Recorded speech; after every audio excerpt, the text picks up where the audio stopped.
ದೂರು ದಾಖಲಾಯಿತು ಪೊಲೀಸರ ಜೊತೆಗೆ ಜಾತಿ ನಿಂದನೆ ಮಾಡಿದ್ರೆ ಅಂತ ಹೇಳಿ. ಅದ್ರ ಬೆನ್ನಲ್ಲೇ ಈಗ ಪೊಲೀಸರು ಇದರಲ್ಲಿ ಅರೆಸ್ಟ್ ಮಾಡಿದ್ದಾರೆ ಸರ್. ನಿಜವಾಗ್ಲೂ ನಮ್ಮೆಲ್ಲ ಕರ್ನಾಟಕ ಪೊಲೀಸ್ ಅಭಿನಂದನೆ ಸಲ್ಲಿಸ್ತೇನೆ. ಅದರಲ್ಲೂ ನಮ್ಮ ಬೆಂಗಳೂರು ಪೊಲೀಸ್ ಆಯುಕ್ತರು ಯಾಕಂತ ಹೇಳಿದ್ರೆ ಇಂಥ ಒಂದು ದಲಿತ ವಿರೋಧಿ ಶಾಸಕರನ್ನ ನಿನ್ನೆ ರಾತ್ರಿ ನಾವೇ ಇಲ್ಲಿ ಬಂದು ಕಂಪ್ಲೇಂಟ್ ಕೊಟ್ಟು ಇಲ್ಲಿರ್ತಕ್ಕಂಥ ಎಲ್ಲ ಪೊಲೀಸ್ ಅಧಿಕಾರಿಗಳು ಕೂಡಲೇ ಕಂಪ್ಲೇಂಟ್ ತಗೊಂಡು ಡಿಸಿಪಿ ಸಾಹೇಬರು, ಎಸಿಪಿ ಸಾಹೇಬರು, ಇನ್ಸ್ಪೆಕ್ಟರ್ 3 ಜನ ಖುದ್ದು ನಮ್ಗೆ ಎಫ್ಐಆರ್ ಹಾಕ್ಬಿಟ್ಟು ನಿನ್ನೆ ನೈಟ್ ಎಫ್ಐಆರ್ ಕಾಪಿ ಕೊಟ್ಟು 2 ಕೇಸನ್ನು ಹಾಕ್ತರು. ಒಂದು ಕೊಲೆ ಬೆದರಿಕೆ, ಇನ್ನೊಂದು ಚೆಲುವರಾಜದು, ಇನ್ನೊಂದು ಅಟ್ರಾಸಿಟಿ ಹಾಕ್ತಿದ್ರು.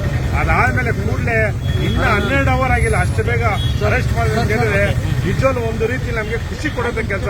ಯಾಕಂತ ಹೇಳಿದ್ರೆ ಇವತ್ತು ರಾಜರಾಜೇಶ್ವರಿ ವಿಧಾನಸಭಾ ಕ್ಷೇತ್ರದ ಜನ ಎದುರ್ಕೊಂಡ್ಬಿಟ್ಟಿದ್ದಾರೆ. ಮುಂಡ್ರತನ ಅವಳಿ ತಡೆಯಕ್ಕಾಗ್ತಾ ಇಲ್ಲ.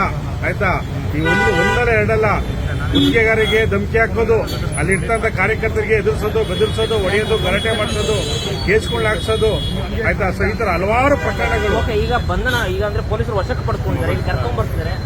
ಈ ಕ್ಷಣದಲ್ಲಿ ತಾವು ಏನು ಸರ್ ನೋಡಿ, ಇವತ್ತು ನಮ್ಮ